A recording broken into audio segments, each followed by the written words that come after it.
La oscuridad exterior. El primer nivel que a menudo se describe en las Escrituras es conocido como la oscuridad exterior. Esta frase aparece varias veces en las enseñanzas de Jesús, especialmente en el Evangelio de Mateo. En Mateo 8:12, Jesús habla de aquellos que son echados a la oscuridad exterior, donde habrá llanto y crujir de dientes. La imagen no es principalmente de fuego, sino de separación, destierro y desesperación. El término exterior enfatiza la exclusión del reino de Dios y de su presencia.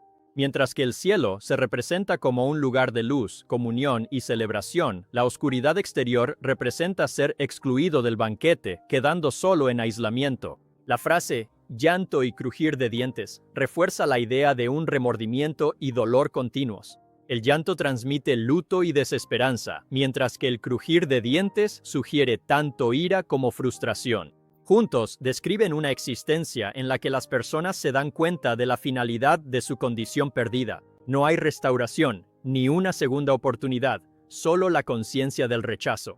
En el mundo antiguo, los banquetes eran los eventos sociales más destacados. Ser incluido en la mesa significaba aceptación, honor y alegría. Ser arrojado afuera, a la oscuridad, significaba vergüenza, soledad y la conciencia de no ser deseado. Jesús utilizó esta imagen para advertir a aquellos que pensaban que estaban automáticamente seguros por su herencia o posición. Por ejemplo, en Mateo 8, advirtió a los religiosos que, aunque fueran descendientes de Abraham, muchos de ellos serían excluidos mientras que los gentiles entrarían en el reino. Esto ilustra que la salvación no se basa en el trasfondo, sino en la fe. La oscuridad exterior no es necesariamente el destino final de todos los malvados, sino más bien una forma de expresar el estado de exclusión del reino de Dios. Refleja la realidad emocional y relacional del infierno. La ausencia de la presencia de Dios, la ausencia de gozo y la ausencia de esperanza definen este lugar. A diferencia del fuego físico que puede consumir, la oscuridad exterior representa un estado interminable de desesperación sin el consuelo de la luz. Algunos intérpretes relacionan la oscuridad exterior con el Gehenna o el lago de fuego, viéndolo como un aspecto del mismo juicio final. Otros lo consideran una etapa o capa distinta dentro de la realidad más amplia del infierno. Lo que está claro es que la imagen constantemente retrata la pérdida de comunión con Dios y un dolor interminable para quienes lo rechazaron. La oscuridad exterior nos muestra que el infierno no es solo tormento por el dolor, sino también tormento por el aislamiento y el arrepentimiento. El lago de fuego. El lago de fuego es una de las descripciones más vívidas y definitivas del infierno en la Biblia. Aparece principalmente en el libro de Apocalipsis, especialmente en los capítulos 19 al 21. En Apocalipsis 20:14, Juan escribe: «Luego la muerte y el Hades fueron arrojados al lago de fuego». Esta es la segunda muerte. El lago de fuego, a diferencia de estados temporales como el Hades o el abismo, representa el lugar definitivo y permanente de juicio preparado para el diablo, sus ángeles y todos los que rechazan a Dios. La imagen del fuego transmite destrucción total y tormento sin fin. En Apocalipsis 20:10 se dice que el diablo, la bestia y el falso profeta serán atormentados día y noche por los siglos de los siglos en el lago de fuego. Esto enfatiza no solo el castigo, sino también su naturaleza eterna. La palabra lago sugiere una vasta extensión, no una pequeña llama o un pozo confinado. Es un entorno de juicio que lo abarca todo y del que no se puede escapar. Es importante destacar que el lago de fuego se distingue del Hades. El Hades se describe como el lugar temporal donde se retienen a los muertos, pero el lago de fuego es el destino final después del juicio. En el juicio del gran trono blanco descrito en Apocalipsis 20, aquellos cuyos nombres no se encuentran escritos en el libro de la vida son arrojados al lago de fuego. Esto muestra que el lago de fuego no es solo para Satanás y los demonios, sino también para todos los que persisten en la rebelión contra Dios. El término segunda muerte se utiliza para describir esta realidad. La primera muerte es la muerte física, la separación del cuerpo y el alma. La segunda muerte es la muerte eterna, la separación del alma de Dios para siempre. A diferencia de la muerte física que afecta a todos, la segunda muerte es solo para aquellos que rechazan la salvación a través de Cristo. Apocalipsis 21:8 enumera a quienes están destinados a este destino: los cobardes, los incrédulos, los viles, los asesinos, los sexualmente inmorales, los idólatras y todos los mentirosos. El lago de fuego también refleja el triunfo completo de Dios sobre el mal. Es el final definitivo de la rebelión de Satanás. En Apocalipsis 20:10 se destaca el castigo eterno del diablo como una certeza, demostrando que la justicia de Dios no dejará la maldad sin resolver. Al mismo tiempo, muestra que el juicio de Dios es total. La muerte misma es arrojada al lago de fuego, lo que significa que el poder de la muerte es abolido permanentemente. Para los creyentes, la advertencia del lago de fuego resalta la seriedad de rechazar la gracia de Dios. Muestra que el infierno no es solo exclusión, como en las tinieblas exteriores, sino también tormento y juicio activos. El lago de fuego es irreversible y eterno. Es la culminación de todas las imágenes bíblicas del castigo, presentando el aspecto más severo y definitivo del infierno, Hades. La Biblia a menudo se refiere a un lugar llamado Seol en el Antiguo Testamento y Hades en el Nuevo Testamento. Ambos términos describen el reino de los muertos, pero no siempre con el mismo matiz. Seol en hebreo y Hades en griego generalmente significan la tumba o el lugar de los difuntos. Estos términos no siempre conllevan el sentido completo de castigo eterno como el lago de fuego, sino que representan el estado temporal de las almas después de la muerte antes del juicio final. En el Antiguo Testamento, Seol se presenta como el inframundo sombrío al que van todos los muertos, tanto justos como malvados. Por ejemplo, Jacob en Génesis 37 dice que descenderá al Seol, lamentando la pérdida de José. Los salmos a menudo hablan del Seol como el lugar del que Dios puede rescatar o liberar, mostrando que no es definitivo sino temporal. Es esencialmente el reino de los muertos sin una distinción clara entre el cielo y el infierno al principio. A medida que Apocalipsis avanza hacia el Nuevo Testamento, se da más detalle. En Lucas capítulo 16, Jesús cuenta la parábola del hombre rico y Lázaro. En este relato, el hombre rico muere y se encuentra en tormento, mientras que Lázaro es llevado al lado de Abraham. Esta descripción divide el Hades en dos partes, una de consuelo para los justos y otra de tormento para los malvados. Entre ellos, Jesús describe un gran abismo fijado, de modo que nadie puede cruzar de un lado al otro. Esto muestra que el Hades no es simplemente un lugar indiferenciado, sino un reino dividido con dos destinos que esperan el juicio final. Para los malvados, el Hades es un lugar de tormento consciente e inmediato. El hombre rico en Lucas 16 está en agonía en las llamas, anhelando alivio. Para los justos, fue en su momento un lugar de espera para la redención de Dios. Antes de la resurrección de Cristo, los fieles eran consolados en la presencia de Abraham. Después de Cristo, se dice que los creyentes están ausentes del cuerpo y presentes con el Señor, lo que indica que la obra de Cristo abrió el acceso directo al cielo para los redimidos. El libro de Apocalipsis describe al Hades como algo temporal. En Apocalipsis capítulo 20, versículo 13, el Hades entrega a los muertos que estaban en él antes de que comparezcan ante el gran trono blanco del juicio. Después de eso, el Hades mismo es arrojado al lago de fuego, mostrando que no es el lugar final de castigo, sino un reino de espera hasta el último día. Por lo tanto, el Hades o Seol puede entenderse como el estado intermedio entre la muerte física y el juicio eterno. Esto revela que la muerte no pone fin a la existencia consciente, sino que las almas tanto de los justos como de los malvados esperan su destino final. Para los malvados es un anticipo del sufrimiento eterno. Para los justos, antes de Cristo era un lugar de consuelo, pero ahora es reemplazado por la presencia directa de Dios en el cielo. Gehenna. Gehenna es una de las palabras más contundentes que Jesús utilizó para describir el destino de los malvados. El término proviene del valle de Hinnom, un barranco a las afueras de Jerusalén con una historia oscura.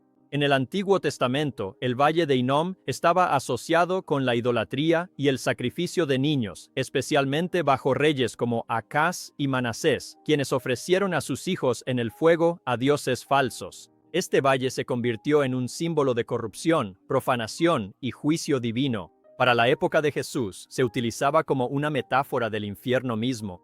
En los Evangelios, Jesús advierte repetidamente sobre la Gehenna. Por ejemplo, en Mateo capítulo 10, versículo 28, él dice: «No teman a los que matan el cuerpo pero no pueden matar el alma. Más bien, teman a aquel que puede destruir tanto el alma como el cuerpo en la Gehenna». Aquí, la Gehenna no es solo la tumba o el Seol, sino el lugar de la destrucción final. Implica la idea de la ruina completa tanto del cuerpo como del alma en el juicio de Dios. A diferencia del Hades, que es temporal y transitorio, la Gehenna es permanente. La imaginería asociada a la Gehenna suele incluir fuego que nunca se apaga y gusanos que no mueren. En Marcos capítulo 9, Jesús habla de ser arrojado a la Gehenna, donde el fuego no se apaga. Estas frases subrayan tanto la intensidad como la naturaleza interminable del castigo. No es aniquilación en el sentido de dejar de existir, sino aniquilación en el sentido de una ruina completa y sin fin. La asociación con el Valle de Hinón añade una capa de simbolismo. Un lugar que alguna vez estuvo marcado por los pecados más detestables y prácticas impías se convierte en el símbolo del rechazo definitivo de Dios al pecado. Así como ese valle fue profanado y maldito, la Gehenna representa el estado maldito de quienes persisten en la rebelión contra Dios. La imaginería del fuego probablemente proviene de la historia del valle como un vertedero ardiente donde se destruían desechos y cadáveres. Esta imagen hizo de la Gehenna una advertencia inconfundible para la audiencia de Jesús. La Gehenna es particularmente sobrecogedora, porque es la palabra que Jesús usó con mayor frecuencia en advertencias directas. Aunque también habló de la oscuridad exterior, el llanto y el crujir de dientes, sus referencias a la Gehenna enfatizan la gravedad del pecado y la realidad del juicio. Por ejemplo, advirtió en el capítulo 5 de Mateo que incluso la ira y la lujuria pecaminosas ponen a una persona en peligro de la Gehenna, mostrando que el estándar de santidad va más allá de los actos externos hasta la condición interna del corazón. En resumen, la Gehenna representa el juicio permanente y ardiente de Dios.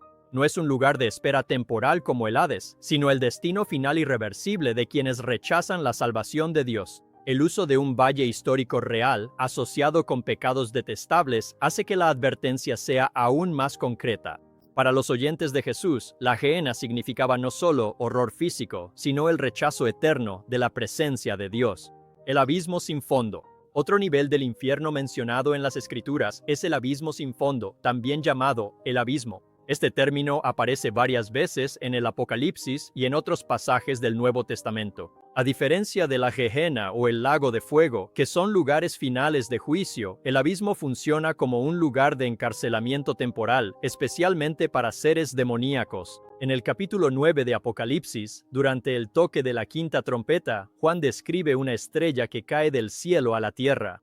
A esta estrella se le da la llave del pozo del abismo.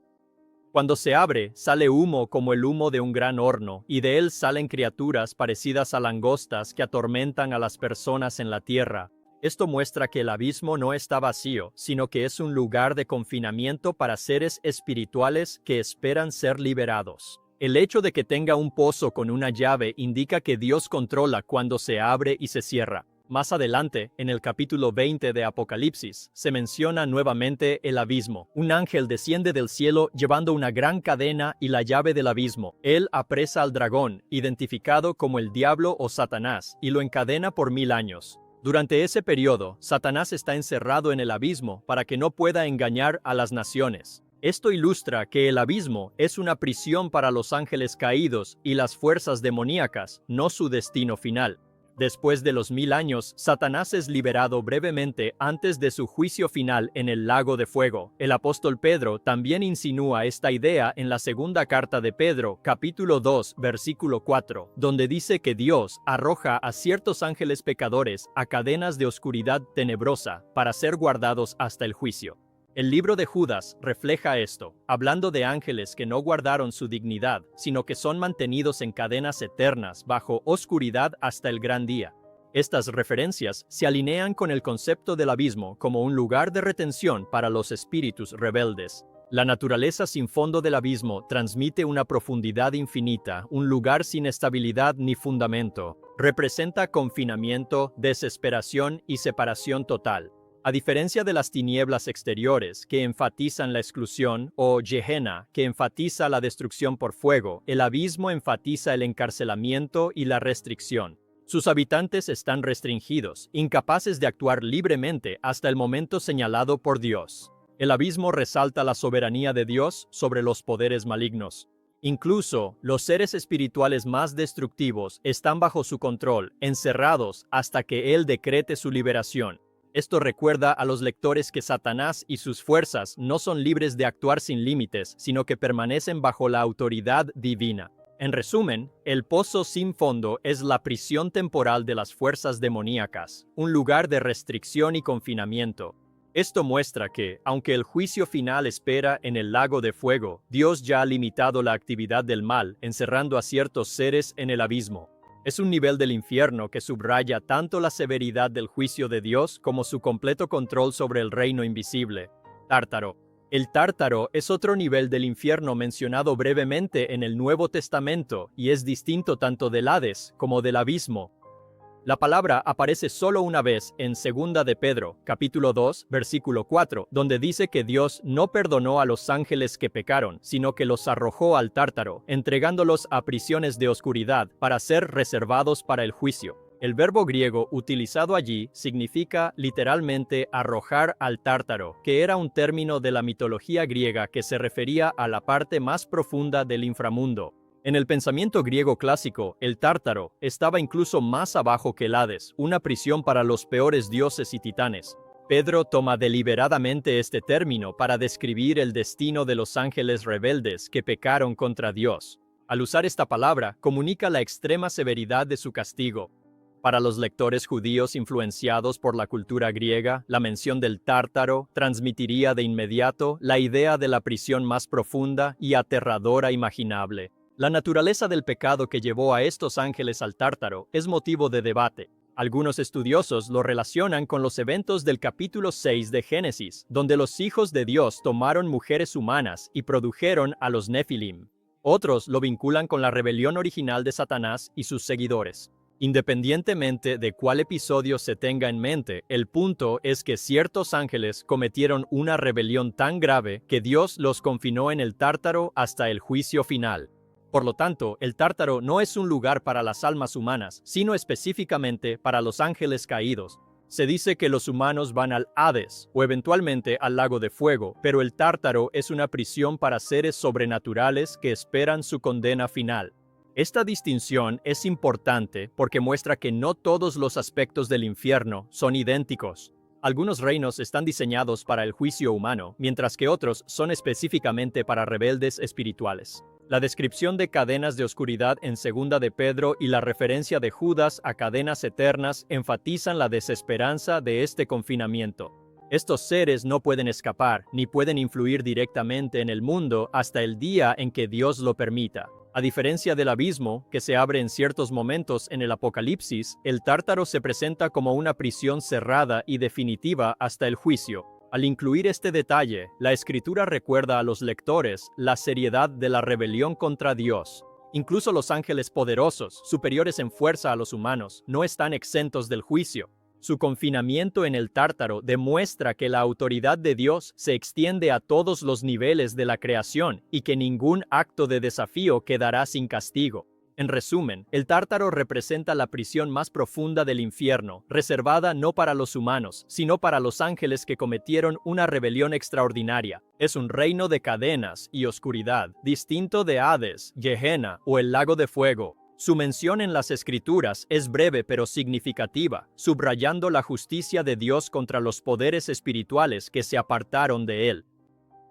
Cadenas de oscuridad eterna. La imagen de cadenas de oscuridad eterna aparece en la breve pero poderosa carta de Judas. En el versículo 6 de Judas leemos: «Y a los ángeles que no guardaron su dignidad, sino que abandonaron su propia morada, los ha guardado bajo oscuridad, en prisiones eternas, hasta el juicio del gran día». Esta descripción es paralela a la referencia en 2 de Pedro, pero añade más detalles sobre la condición de estos seres. La frase «no guardaron su dignidad» sugiere que estos ángeles abandonaron el papel o dominio que Dios les había dado. En lugar de cumplir su propósito, sobrepasaron sus límites en rebelión. Por esto, Dios los confinó en cadenas, manteniéndolos bajo oscuridad hasta el juicio final. El énfasis aquí no está solo en el confinamiento, sino también en la oscuridad. Estos seres existen en un estado de total privación, separados de la luz y la libertad. A diferencia de los prisioneros humanos que pueden ser liberados eventualmente, estos ángeles están sujetos a cadenas eternas. La palabra griega enfatiza la naturaleza interminable de su restricción. No están esperando una segunda oportunidad, sino únicamente el día en que el juicio será ejecutado por completo. Hasta entonces, su existencia es de un cautiverio sin esperanza. La asociación con la oscuridad es significativa a lo largo de la Biblia. La oscuridad representa la ausencia de la presencia y la bendición de Dios. Simboliza confusión, miedo y pérdida de dirección. Estar encadenado bajo la oscuridad es estar completamente excluido de la luz de Dios, separado de su favor y retenido en un lugar de desesperación. La imagen contrasta fuertemente con el destino de los justos, quienes son descritos como herederos del reino de la luz. Estas cadenas de oscuridad eterna sirven como un ejemplo de advertencia. Judas continúa comparando la rebelión de los ángeles con los pecados de Sodoma y Gomorra, enfatizando que así como Dios juzgó esas ciudades, también ha juzgado a los ángeles rebeldes. El mensaje para los creyentes es claro. La justicia de Dios es completa y segura. Incluso seres de inmenso poder que una vez estuvieron en la presencia de Dios no pudieron escapar cuando abandonaron su lugar apropiado. Este nivel del infierno también enseña que la rebelión contra Dios siempre conduce hacia abajo, de la luz a la oscuridad, de la libertad a las cadenas, de la dignidad a la desgracia. Los ángeles una vez tuvieron gran autoridad, pero al hacer mal uso de ella, lo perdieron todo. Sus cadenas eternas ilustran la gravedad de malgastar los dones y posiciones que Dios otorga. En resumen, las cadenas de oscuridad eterna describen un estado de confinamiento para los ángeles rebeldes que abandonaron el papel que Dios les dio. Es un reino de desesperanza marcado por la esclavitud y la ausencia de luz. No son libres para deambular ni pueden escapar, sino que son retenidos hasta el juicio final. Este nivel del infierno demuestra que nadie, ni siquiera los ángeles, puede desafiar a Dios sin consecuencias. La segunda muerte. La Biblia habla a menudo de la muerte de dos maneras. La primera muerte, que todos los humanos experimentan físicamente, y la segunda muerte, que es eterna. La primera muerte es la separación del cuerpo y el alma. La segunda muerte es la separación del alma de Dios para siempre.